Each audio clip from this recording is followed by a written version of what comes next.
Hello friends, now I am going to study the series combination of two or more than two resistors.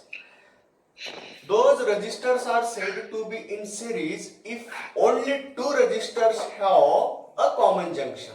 See here, in the given circuit, we are having three resistors of different values.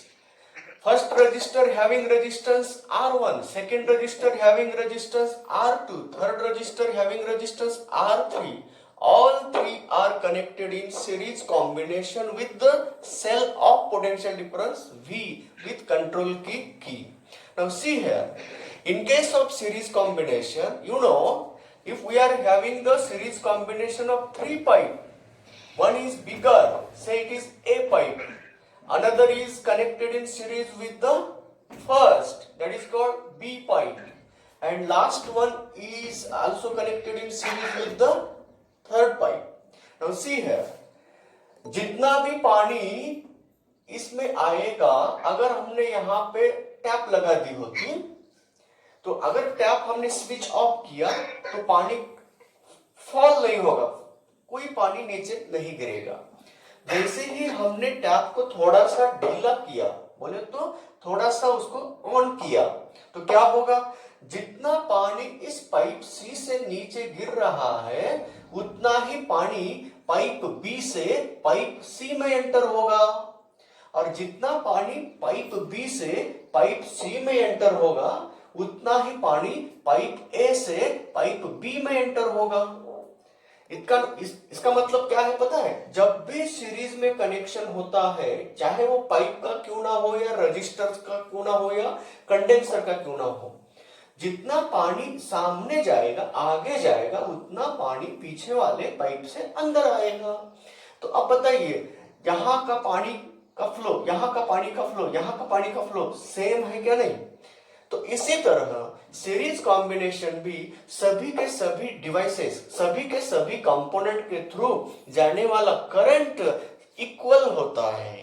तो अगर सभी के सभी through जाने वाला current अगर equal हो रहा है तो इस रेजिस्टेंस के अक्रॉस का पीडी क्या होगा, इस रेजिस्टेंस के अक्रॉस का पीडी क्या होगा, इस रेजिस्टेंस के अक्रॉस का पीडी क्या होगा। तो डिपेंड करता है कि रेजिस्टेंसेस डिफरेंट वैल्यू के है या सेम वैल्यू के हैं। अगर रजिस्टर का रेजिस्टेंस डिफरेंट वैल्यू का हो गया तो according to their values the potential difference में बी डिफरेंट। अगर रेजिस्टेंस R1 R2 से बड़ा हो और R2 R3 से कम हो, डिफरेंट वैल्यूज के हैं, तो जिनका रेजिस्टेंस कम उनके अक्रॉस का पीडी भी कम। कैसे? तो चलिए बच्चों, हमें ओहम्स लॉ को याद करना होगा, V equal to I into R है। तो देखो सभी के लिए करंट सेम है, अगर इक्वल करंट होता है तो पीडी किसके अकॉर्डिंग बदलेगा, रेजिस्टेंस के अकॉर्डिंग बदलेगा। जिनका रेजिस्टेंस बड़ा उनके अक्रॉस का पीडी ज्यादा, जिनका रेजिस्टेंस छोटा उनके अक्रॉस का पीडी छोटा। अब चलिए, अगर हमने इन तीनों के थ्रू जाने वाला करंट I मान लिया, सोचिए I करंट जा रहा है, तो ये करंट कौन भेज रहा है, सेल, बैटरी भेजती है।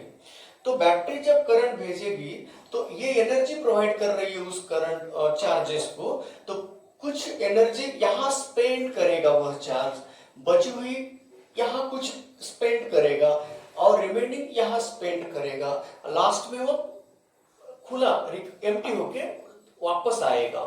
तो इसी तरह इसके अक्रॉस का पीडी कितना आया, तो इसके अक्रॉस का पीडी मान रहे हैं हम V1 मान रहे हैं, इसके अक्रॉस का पीडी V2 मानेंगे, और सेकेंड रजिस्टर के अक्रॉस का V2 मान लिया तो थर्ड रजिस्टर के अक्रॉस का V3 मान लिया।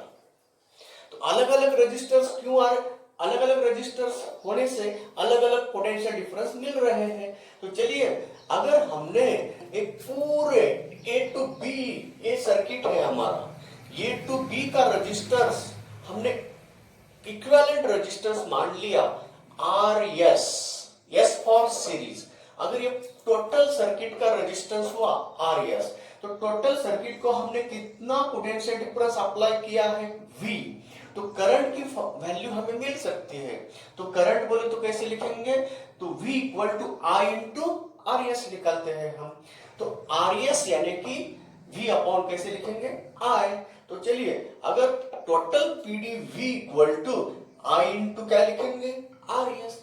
उसी तरह यह है बैटरी ने प्रोवाइड किया हुआ पोटेंशियल डिफरेंस, मगर कुछ पोटेंशियल डिफरेंस रजिस्टर R1 के अक्रॉस, कुछ पोटेंशियल डिफरेंस R2 के अक्रॉस, तो इंडिविजुअल वैल्यूज भी निकालने चाहिए।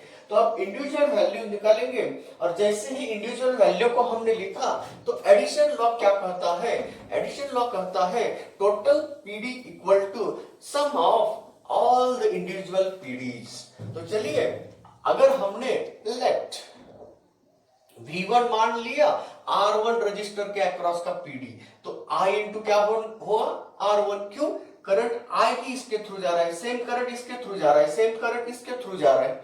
तो बताइए V2 क्या हो गया, I इंटू R2, V3 क्या हो गया, I इंटू R3।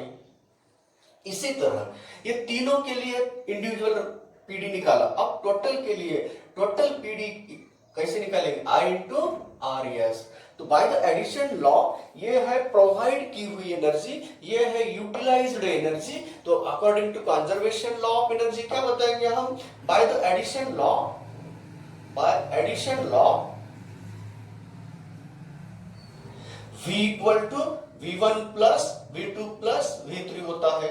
तो V की वैल्यू हम रखेंगे I इंटू आर एस, तो I into R1 plus I into R3, sorry R2 plus I into R3।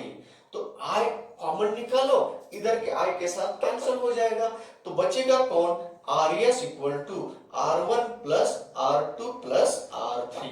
ये रहा बच्चों, जब भी हम तीन रजिस्टर्स R1, R2, R3 इनको सीरीज में जोड़ दिया तो इफेक्टिव रेजिस्टेंस कितना होगा, इक्विवेलेंट रेजिस्टेंस कितना होगा, तो वो रेजिस्टेंस होगा सभी की एडिशन होगा। तो ये रहा सिंपल सा फार्मूला हमने निकाल दिया। तो ये सिंपल सा फार्मूला हमने निकालने के बाद अब हमारे पास प्रॉब्लम्स कैसे पूछेगा वह पूछने वाला। तो इसी तरह जैसे ही हमें इस फार्मूला हमें मिल गया तो हम उसको जनरलाइज करना चाहते हैं, अलग अलग कंडीशंस पे अलग अलग तरीके से शॉर्टकट फार्मूले बनाना चाहते हैं। तो चलिए ये उसको हम रिमार्क बोलेंगे। तो जिसको हम डायरेक्ट यूज करना है, शॉर्टकट जिसको यूज करते हैं उसको हम रिमार्क बोलते हैं, पॉइंट टू बी नोटेड बोलते हैं। तो पहला पॉइंट हम बताने जा रहे हैं। देखिए बच्चों, यहाँ अगर तीन रजिस्टर को हमने सीरीज में जोड़ दिया तो इफेक्टिव रेजिस्टेंस निकालने के लिए हम सीधा उन तीनों का एडिशन कर रहे हैं। अगर हमने n number of resistors connect किया होता डिफरेंट वैल्यूज के, कैसे, देखिए एक रेजिस्टेंस R1 है, दूसरा रेजिस्टेंस R2 है, तीसरा R3 है, एंड सो ऑन, लास्ट वाला Rn रेजिस्टेंस है। तो अगर ऐसे n नंबर ऑफ रजिस्टर्स अगर हमने सीरीज में जोड़ दिया तो इफेक्टिव रेजिस्टेंस बनेगा RS इक्वल टू सभी का addition, R1 plus R2 plus R3 plus dash dash dash dash plus Rn। तो ये रहा, कितने भी चाहे कितने भी रजिस्टर्स क्यों ना हो सभी की डायरेक्ट एडिशन कर देना, ये पहला रिमार्क बोलते हैं हम। तो फर्स्ट रिमार्क हो गया ए। अब दूसरा रिमार्क कैसे निकालेंगे, अगर बताओ अगर रजिस्टर्स R1, R2, R3 जितने भी रजिस्टर्स हमने कनेक्ट किया है तो उसके कंपैरेटिव में RS की वैल्यू कैसी होती है। कभी कभी दिमाग से हमें सॉल्व करना चाहिए, कभी कभी हमें कोई टेक्निक यूज करने की जरूरत नहीं, सिर्फ लॉजिक लगाकर हम सॉल्व कर सकते हैं। सोचिए बच्चों, अगर आपके सामने तीन रजिस्टर्स दिए हैं, 2 ओहम, 4 ओहम और 8 ओहम रजिस्टर्स दिए हैं, और मैंने ऑप्शन में दिया if these three connected in series combination, ये रजिस्टर्स अगर सीरीज में जोड़ दिया तो which of the following gives the effective resistance, ऐसा अगर क्वेश्चन पूछा तो कैसे निकालेंगे हम। तो चलिए हम क्या करेंगे, सीधा सीधा एडिशन करते बैठते नहीं, तो ऑप्शन की तरफ थोड़ा सा ध्यान दो। अगर ऑप्शन फर्स्ट में ऐसा दिया, ऑप्शन फर्स्ट है RS की वैल्यू है 3 ओहम, आरएस है, आरएस की वैल्यू है 5 ओहम, आरएस की वैल्यू है 7 ओहम और आरएस की वैल्यू है कितना 14 ओहम। तो हम क्या करेंगे, निकालते बैठने वाले नहीं है, देखेंगे। तो अगर हमें वो रिमार्क याद रहा तो हम क्विकली उसका आंसर बता सकते हैं। कैसे? आरएस कभी भी जितने भी रजिस्टर सीरीज में जोड़ दिए हैं तो उसमें जो भी बड़ा है ना उससे बड़ा आता है। अब देखो ना, बाकी 3 ऑप्शन में हमने 3 4 से छोटा है, 5 8 से छोटा है, 7 8 से छोटा है, तो 14 सबसे बड़ा है। इसका मतलब सीरीज कॉम्बिनेशन में हम दूसरा रिमार्क देने जा रहे हैं। अगर सीरीज कॉम्बिनेशन में सबसे बड़ा जो रेजिस्टेंस है ना उससे भी बड़ी वैल्यू मिलती है सीरीज आरएस की। तो इफेक्टिव रेजिस्टेंस, सेकेंड रिमार्क लिखो, effective resistance RS is always greater than the largest value of the resistance in that series combination। तो RS हमेशा के लिए largest value of resistance in that combination, उसी combination में जो भी बड़ा है उससे बड़ा रहता है। ये कॉमन सेंस यूज करता है। ये 2 रिमार्क हो गए। अब तीसरा रिमार्क ऐसा होता है बच्चों, ये सीरीज कॉम्बिनेशन की जरूरत कब होती है? जब हम इंजीनियर फील्ड में हम काम करेंगे, इलेक्ट्रॉनिक इंजीनियरिंग में हम जब काम करते हैं, तब सॉफ्टवेयर जब बनाते हैं या कोई हार्डवेयर बनाते हैं, तब हार्डवेयर बनाते वक्त हमें कितना रेजिस्टेंस चाहिए? सर्किट का रेजिस्टेंस कम है, हमें 100 ओम से ज्यादा रेजिस्टेंस अगर चाहिए तो हम सीधा सीधा क्या करेंगे, उसमें 100 वाला रेजिस्टेंस सीरीज में जोड़ देंगे, तो इफेक्टिव रेजिस्टेंस ऑटोमेटिकली 100 से बड़ा होगा। तो इसी तरह ये जो सीरीज कॉम्बिनेशन का टेक्निक है हम कब यूज करते हैं? ये तीसरे रिमार्क में हम यूज कर रहे हैं। In order to increase the resistance of given circuit we have to use the series combination technique। Okay, later on. अब नेक्स्ट है कि अगर हमारे पास आइडेंटिकल रजिस्टर्स दिए हो, सभी की value R R R R R ही है, तो अगर सभी रजिस्टर्स की वैल्यू आर है और ऐसे हम n number of resistors connect किए हैं, तो बताइए बच्चों, हमें अब सभी की n टाइम्स ऐड करने की जरूरत नहीं है। हम क्या करेंगे, सबका अगर रेजिस्टेंस R है तो इफेक्टिव रेजिस्टेंस निकालेंगे हम, तो RS आएगा n टाइम्स R। अगर हमने n number of resistors having each of resistance R connected in series, then उन सबका इफेक्टिव रेजिस्टेंस आएगा RS equal to n time R। तो ये जो फॉर्मूलेज है, ये फॉर्मूलेज हम सीरीज में यूज कर सकते हैं। ये रहा बच्चों सीरीज कॉम्बिनेशन, सिंपलेस्ट कॉम्बिनेशन रहा। अगला है हमारा पैरेलल कॉम्बिनेशन ऑफ रजिस्टर्स। अब इसके ऊपर प्रॉब्लम कैसे आते हैं? सिंपल फर्स्ट लेवल का कैसे आता है, सेकंड लेवल का कैसे आता है, थर्ड लेवल का कैसे प्रॉब्लम बनता है।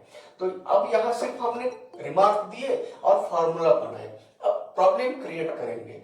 तो जो भी सीरीज कॉम्बिनेशन हमने अभी पढ़ाया उसके ऊपर फर्स्ट लेवल का प्रॉब्लम सिंपल सा प्रॉब्लम ऐसा बनेगा, आपको दिए जाते हैं कुछ रजिस्टर्स जिनकी वैल्यू है 2 ओम, R1 दिया, R2 दिया, R4 दिया, R3 दिया, और आपको पूछा कि find the what is the effective resistance when the 3 resistors are connected in series combination. बच्चों ये क्विकली लिख के ले लो, मैं प्रॉब्लम देने जा रहा हूं।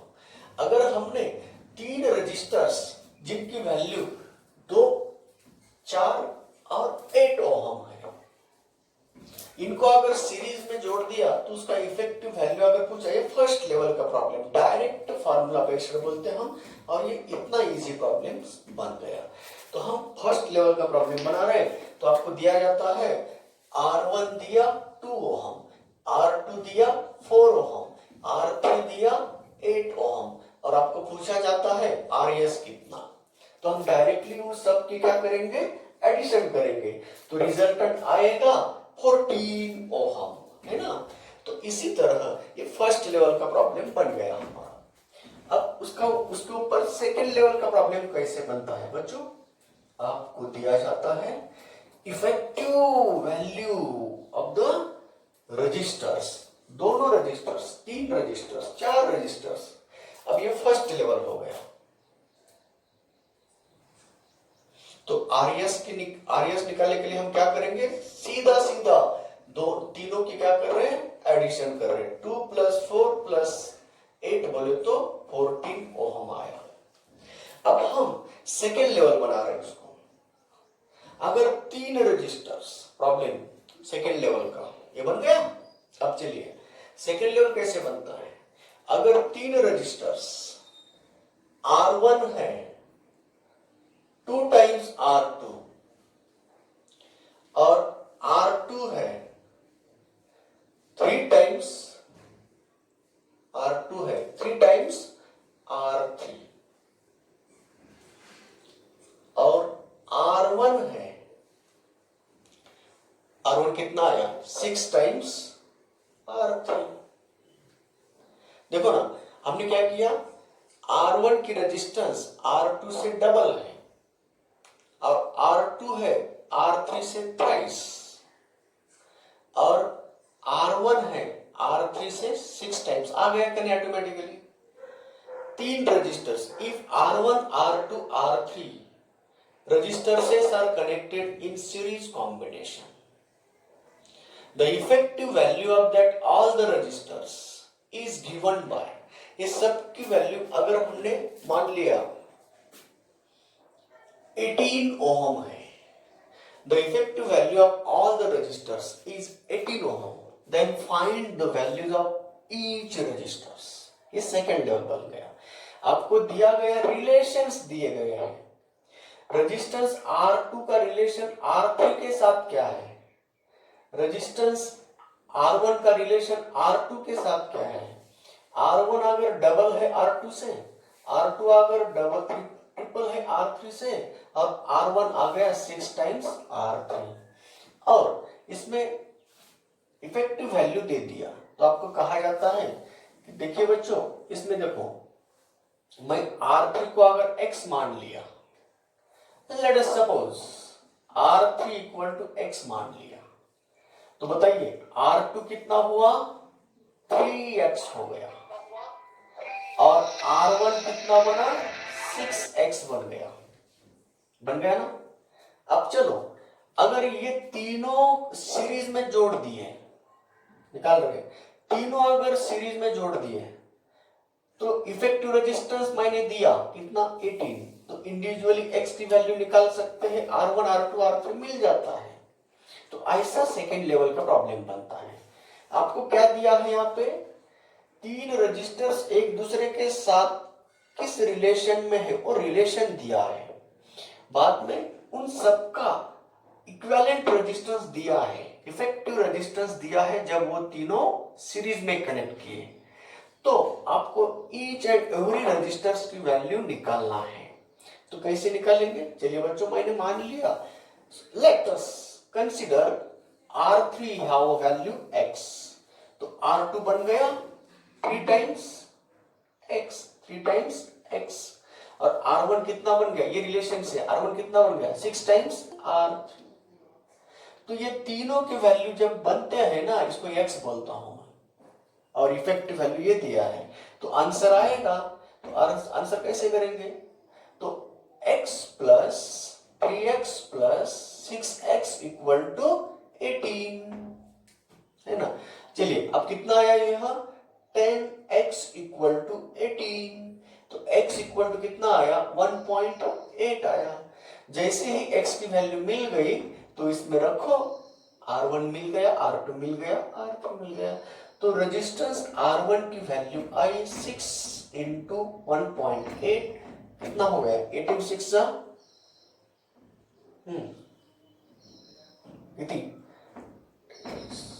4 6 8 48, 6 8 48, 6 1 10, 1 not 10, 10.8 ओहम, ये R1 आ गया। उसी तरह R2 कितना आएगा? तो R2 आएगा 3 टाइम्स 1.8, तो इतना आ गया 5.4 ओम। उसी तरह R3 कितना आएगा, R3 आएगा कितना, X मान लिया ना, वही 1.8 ओम। तो ये रहा बच्चों सेकेंड लेवल का प्रॉब्लम बन गया। तो कोई भी कंसेप्ट आप जब पढ़ाते ना, उनके ऊपर इस टाइप के प्रॉब्लम बन सकते हैं। ये फर्स्ट लेवल का बन गया, ये सेकेंड लेवल का बन गया, अब थर्ड लेवल बनाएंगे और उसको पूरा कर देंगे। देखो लिखे ले लो प्रॉब्लम्स है, ये फर्स्ट लेवल का है, ये सेकेंड लेवल का बन गया, लेवल सेकेंड। अब थर्ड लेवल डिस्कस करेंगे। तो first of all write down this problems. R1 चुकलंय का? R1 चुकलंय का? किती येतं? ते वर तुम्ही कॅमेरा थोडा वर करा ना, तिथं 2R2 दिले ना. हे बघ R2 दिले, पण मी R1 चा संबंध, R1 का रिलेशन R3 के साथ निकाला है ना। तो R1 equal to 6 times R3, आपने R3 को माना है X, तो R1 ऑटोमेटिकली रिलेशन में आ गया ना। तो ये X अगर 1.8 आया तो उसको 6 टाइम किए तो यही आएगा। तो इसी तरह ये 3 रजिस्टर्स हुए हैं। अब थर्ड लेवल का प्रॉब्लम्स हम लेने जा रहे हैं। थर्ड लेवल कैसा आता है? दिसण्यावर क्लियर दिसत नाहीये. वरचं दिसत नाही सर क्लिअर. क्लियर दिसतंय ब्लर. नेटवर्क प्रॉब्लेम असेल का?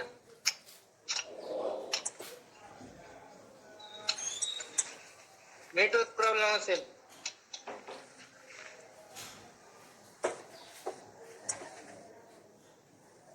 चलो लिख लिए, हुआ क्या सबका? अब हम जाएंगे थर्ड लेवल का प्रॉब्लम बनाने। देखिए बच्चों, आपको दिया जाता है if resistance is R1 equal to 2 ohm, R2 equal to 6 ohm, R3 equal to 8 ohm, ऐसे 3 रजिस्टर्स दिए हैं, सीरीज में कनेक्ट किया है। और आपको बोला जाता है if all these 3 registers are connected in series with the battery of potential difference इतना 16 वोल्ट, 16 वोल्ट बैटरी के अक्रॉस उसको जोड़ दिया है। तो अब बोला जाता है what is the potential difference across the R2, what is the potential difference across, कोई भी एक क्वेश्चन पूछा जाता है। देखो मैंने तीनों को सीरीज में जोड़ दिया और उन तीनों को जिस बैटरी के साथ उसको कनेक्ट किया है उस बैटरी को मैंने 16 वोल्ट बता दिया। और मैं क्वेश्चन क्या बना रहा हूं कि कितना वोल्ट पीडी R1 के अक्रॉस होगा, पोटेंशियल ड्रॉप निकाल रहे हैं हम। How should be the, what should be the potential drop across R1, similarly R2 and R3, ऐसा क्वेश्चन बनता है, उसको थर्ड लेवल बोलते हैं। तो थर्ड लेवल क्वेश्चन सॉल्व करने के लिए चलिए बच्चों क्वेश्चन लिखे ले लो। If 3 registers having the values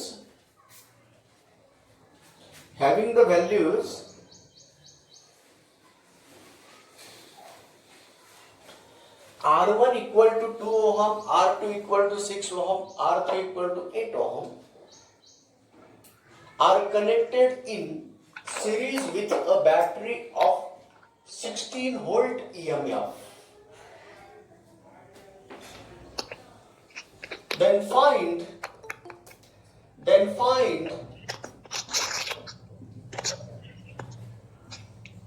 PD across R1, PD across, कोई भी एक पूछता है, हम तीनों बना रहे हैं, V2, PD across R2 and PD across R3। तो टोटल पीडी देने के बाद इंडिविजुअल अक्रॉस रजिस्टर के अक्रॉस का पीडी कैसे निकाल सकते हैं, है ना। तो ये उसको हम थर्ड लेवल बोल रहे हैं। तो थर्ड लेवल बनाते वक्त ऐसा बनाए तो आप उसके ऊपर आंसर कैसे सॉल्व करेंगे। चलिए बच्चों बताओ, तीनों को कैसे कनेक्ट कर दिया हमने, सीरीज।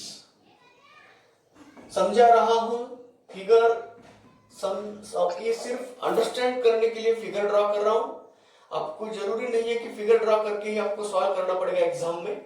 एग्जाम में आप लॉजिकली अपन शॉर्ट इसमें से उसको सॉल्व कर सकते हैं। समझा रहा हूं मैं इसलिए डिटेल, उसको शॉर्टकट भी है वो भी बताऊंगा। तो चलिए, यह है 2 ओहम, यह है 6 ओहम, यह है 8 ओहम। तीनों को हमने किसके कितने वोल्टेज दिया है, 16 वोल्ट पीडी अप्लाई किया है। अब बताइए तीनों के थ्रू क्या सिमिलर जाएगा, करंट सिमिलर जाएगा, सेम करंट जाएगा। दो तीनों के थ्रू करंट कितना जाएगा वो अगर पता कर दिया आपने तो हम क्या करेंगे, इसके अक्रॉस का पीडी, इसके अक्रॉस का पीडी, इसके अक्रॉस का पीडी निकाल लेंगे। अब तीनों के थ्रू कितना पीडी करंट जा रहा है उसको कैसे निकालेंगे, तो पहले आरएस निकालो। आरएस कितना आएगा, तो तीनों का क्या होगा, एडिशन आएगा। कितना आएगा, 2 + 6 + 8 यानी कि 16 ओम आया। तो हमने potential drop, total potential drop 16 volt का लगाया है और 16 ओम रजिस्टर्स, पूरा टोटल रजिस्टेंस 16 ओम है। तो इस सर्किट से कॉमन करंट कितना जा रहा है उसको हम निकाल दिए। तो कॉमन करंट मिल गया I = V/RS से निकला 16/16 बोले तो 1 एम्पियर करंट मिल गया। तो जैसे ही 1 एम्पियर करंट मिल गया तो हम क्या करेंगे, इसके अक्रॉस का पीडी, इसके अक्रॉस का पीडी, इसके अक्रॉस का पीडी निकालेंगे। तो अब बताइए बच्चों, रेजिस्टेंस R है, करंट कितना जा रहा है, 1 है। तो इसके अक्रॉस का पीडी कितना है बोले तो हम क्या करेंगे, V1 = current through this first resistance कितना जा रहा है, 1 एम्पियर, और रेजिस्टेंस R1 है। तो R1 2 है, 1 × 2 बोले तो कितना होगा, 2 वोल्ट हुआ। तो ये इसका आंसर मिल गया, है ना। अब सिमिलरली इसके थ्रू भी रजिस्टर करंट कितना जा रहा है, वही 1 एम्पियर करंट जा रहा है। तो इनके अक्रॉस का पीडी कितना होगा, तो करंट इनटू रजिस्टर। तो ओम्स लॉ यूज करो तो V2 मिल रहा है I × R2 से, तो करंट 1 है और रेजिस्टेंस 6 है तो 6 वोल्ट मिलेगा, है ना। इसी तरह हम V3 भी निकाल सकते हैं। V3 आएगा, इसके अक्रॉस का पीडी है, 8 ओम रेजिस्टेंस है, करंट कितना है, 1 एम्पियर, रेजिस्टेंस कितना है, 8 है। तो प्रोडक्ट कितना आया, 8 वोल्ट आया। तो आपके प्रॉब्लम का आंसर मिल गया। इतना भी टाइम डालने का नहीं बच्चों, ये मैंने समझा रहा हूं कि कैसे निकाला गया ये। तो ये इस मेथड से निकालने में टाइम जाएगा। तो इसीलिए अब चलिए हम उसको क्विक फास्ट में कैसे निकाल सकते हैं। हो गया, ये सिंपल मेथड है, इससे हम लॉन्ग मेथड बोलते हैं, उसको रूटिंग मेथड बोलते हैं। तो इसको शॉर्ट में कैसे करेंगे, लिख के लो। देखिए बच्चों, शॉर्ट में सॉल्व करने से पहले रजिस्टर के तरफ देखो, इन तीनों के बीच में क्या रिलेशन है, एक दूसरे के साथ कैसा रिलेशन है। देखिए R2 R1 से ट्राइस है, ट्राइस ट्रिपल है, R3 R1 से 4 टाइम्स है ना।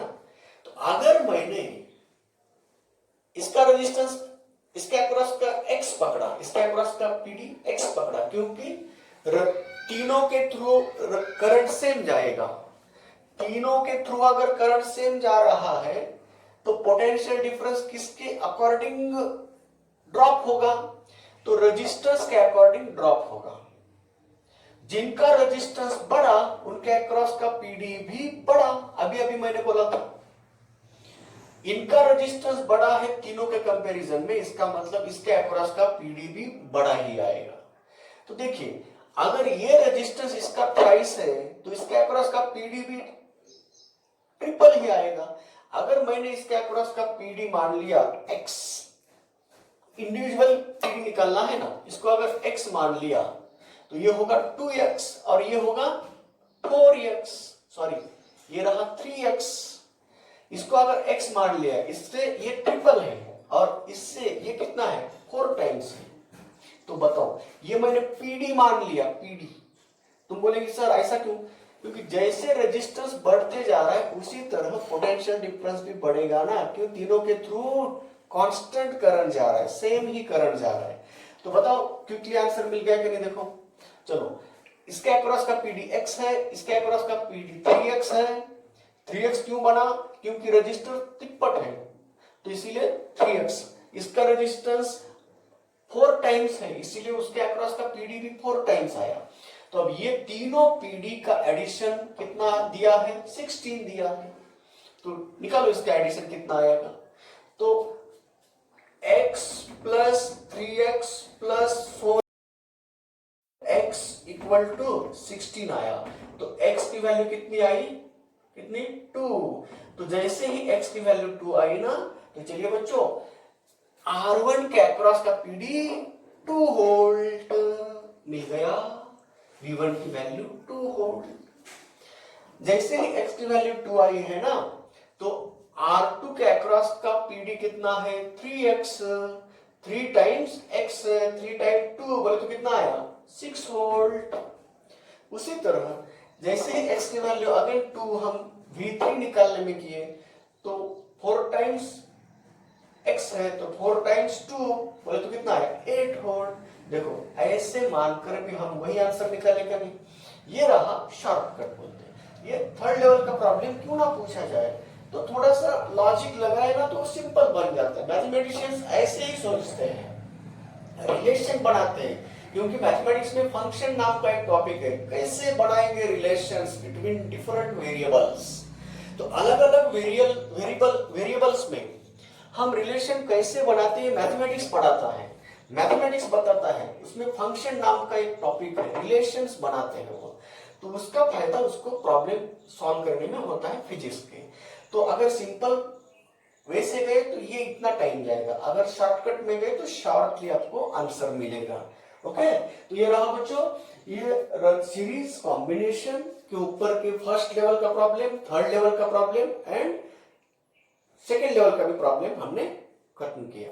अब चलिए अगला कॉम्बिनेशन है अपना पैरेलल कॉम्बिनेशन ऑफ रेजिस्टर्स। लिख के लिए? हेलो, सभी ने लिख के लिए? तो चलिए यस। आगे है पैरेलल कॉम्बिनेशन ऑफ रेजिस्टर्स।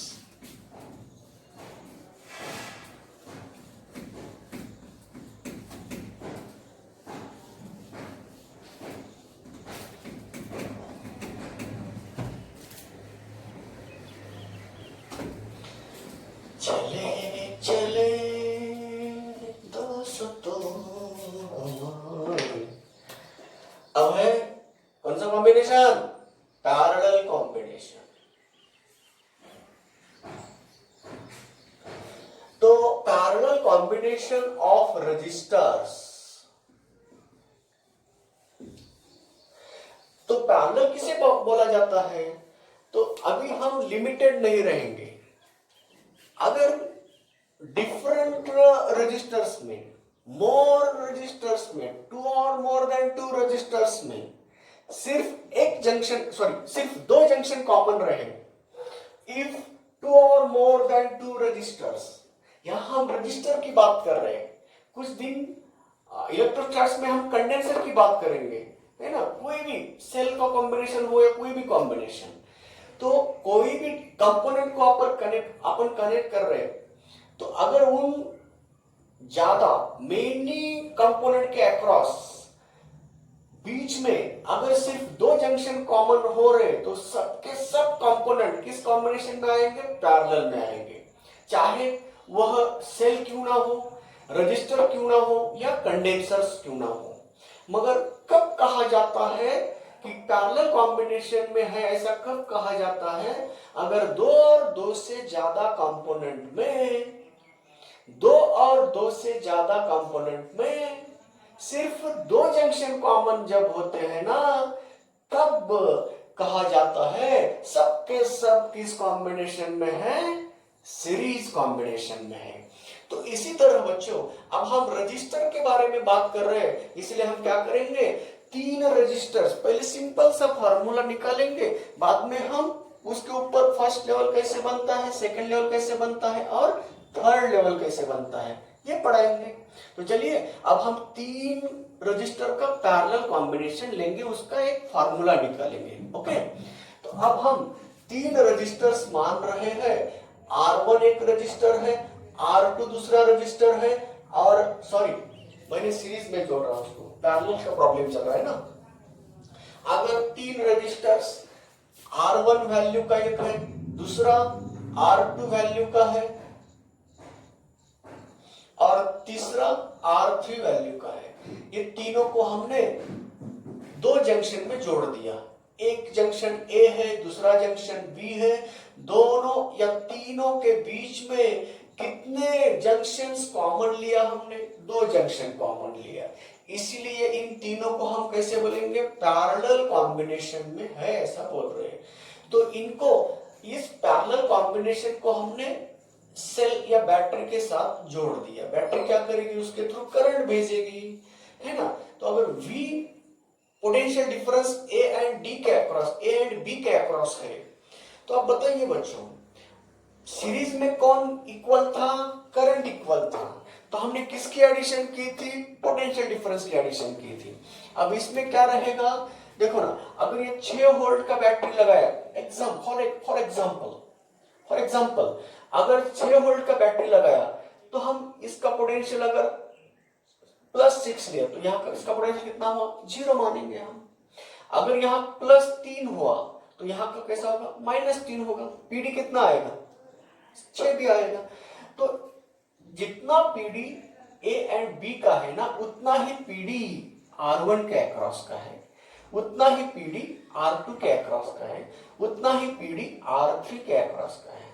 नतीजा क्या हुआ, पैरेलल कॉम्बिनेशन में कौन कांस्टेंट होता है, पोटेंशियल डिफरेंस कांस्टेंट होता है। देखो ना, R1 का एक टर्मिनल A को है, R1 का दूसरा टर्मिनल B को है, R2 का एक टर्मिनल A को और दूसरा टर्मिनल B को है, और R3 का एक टर्मिनल A को और R3 का दूसरा टर्मिनल B को है।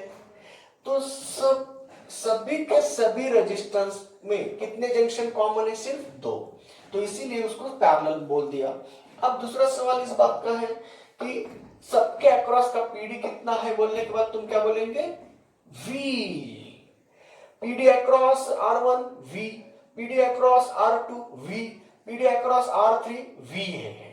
तो अब अगर सबके अक्रॉस का पोटेंशियल डिफरेंस अगर V है, तो चलिए ओम्स लॉ के तरफ, अगर V इक्वल टू IR रहा, तो बच्चों ये अगर कांस्टेंट रहा, तो इन दोनों का प्रोडक्ट जब कांस्टेंट रहता है, तब इन दोनों के बीच में रिलेशन बनेगा इनवर्स रिलेशन, क्योंकि I proportional to V upon equal to V upon R बोला जाता है ना, इक्वल टू लिया तो R, तो I proportional to 1 upon R, कब, जब पोटेंशियल डिफरेंस तीनों के लिए कांस्टेंट है।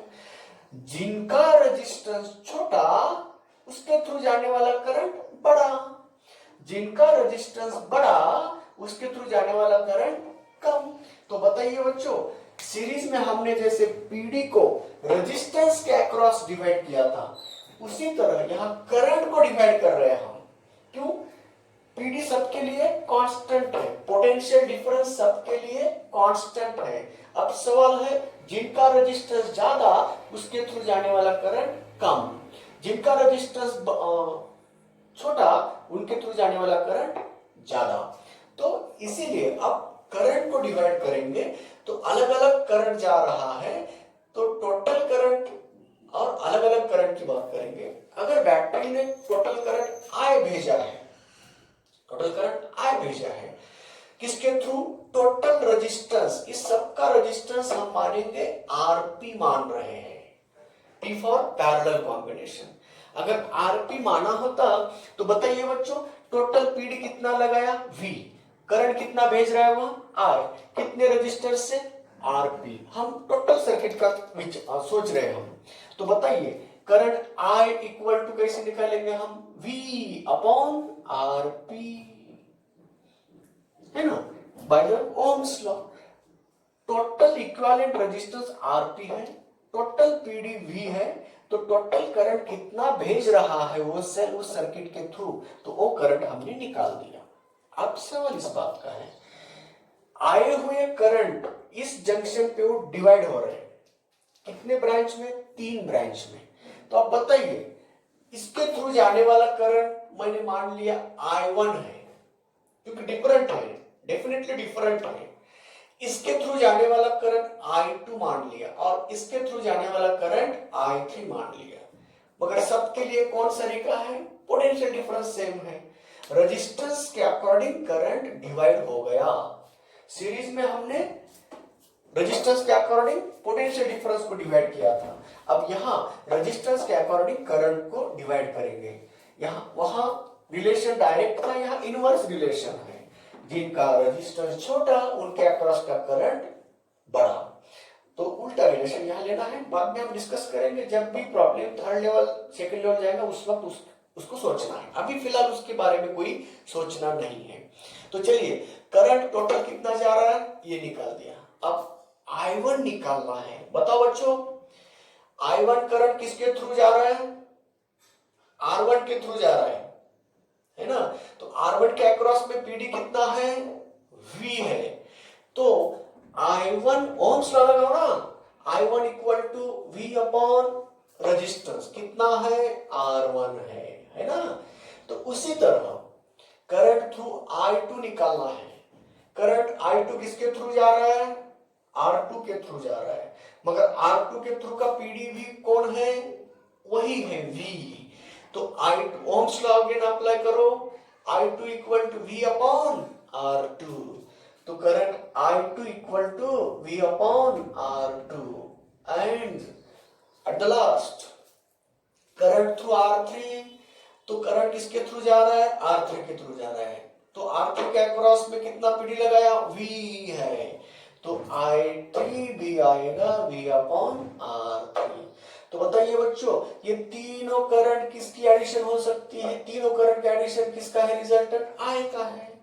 बैटरी ने भेजा हुआ करंट, बैटरी ने सेट किया हुआ करंट I है, यहाँ आके वो स्प्लिट हो रहा है, तो ये तीनों करंट मिलके कौन बन गया, I ही बन गया। तो यहाँ किसकी एडिशन कर रहे हैं हम, करंट की।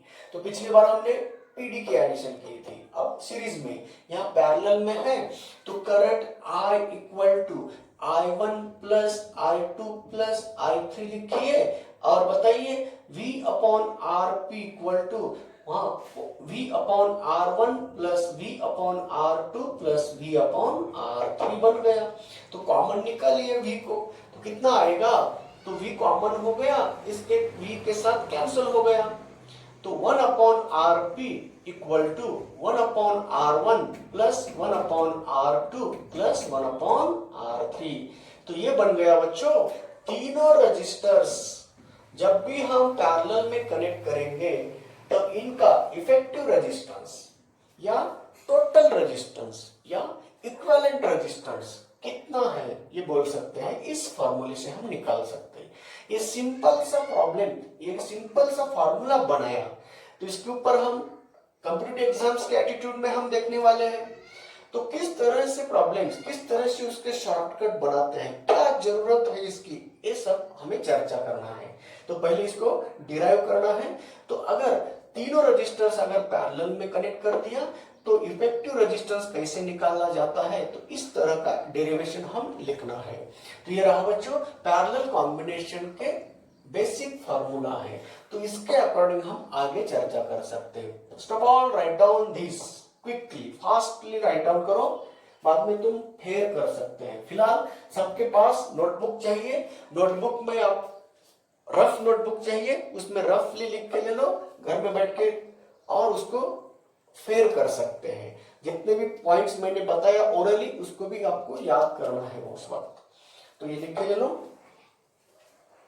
अभी ये सब होने के बाद अब इसके ऊपर रिमार्क कैसे आ सकते हैं वो रिमार्क के बारे में आप जानकारी देंगे। तो कैसा रिमार्क बनाएंगे, चलिए हो गया। तीनों रजिस्टर सीरीज में है,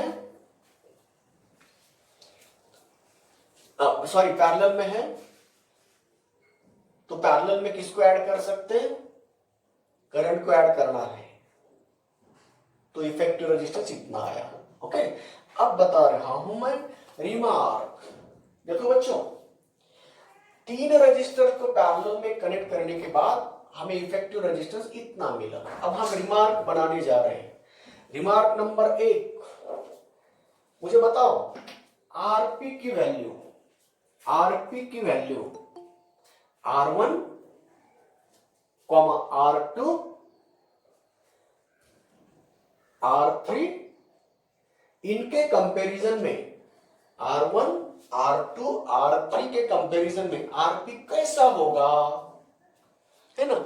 ये लॉजिकल बता सकते ना, कैसे प्रॉब्लम ऐसा पूछा तो देखिए, R1 है 15 ओहम, R2 है 30 ओहम, R3 है 50 ओहम। तो what should be the effective value of the parallel combination of these resistances?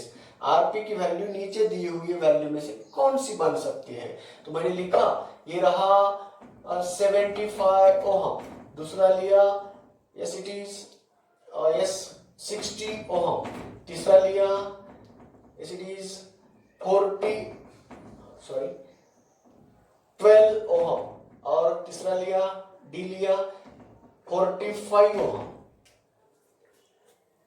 तो हम सब इसकी वैल्यू निकालने में वक्त नहीं डालना चाहिए।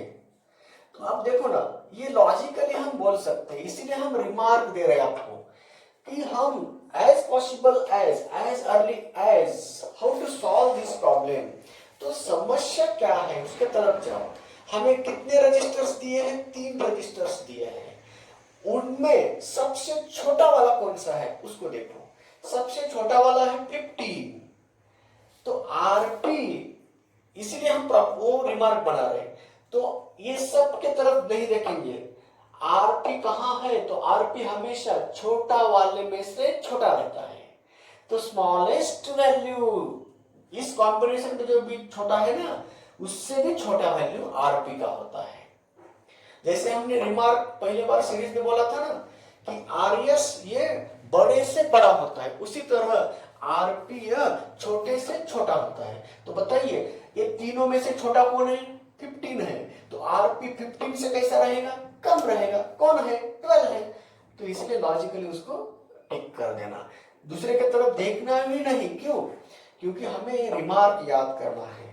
तो आपको ये रिमार्क, ये ऐसा प्रॉब्लम आया तो वक्त ना डालिए उसमें, तो कम वक्त में उसको सॉल्व कर सकते हैं। इसी तरह बच्चों ये रहा आपका फर्स्ट लेवल का प्रॉब्लम बोले तो कैसे कि रिमार्क फर्स्ट हो गया।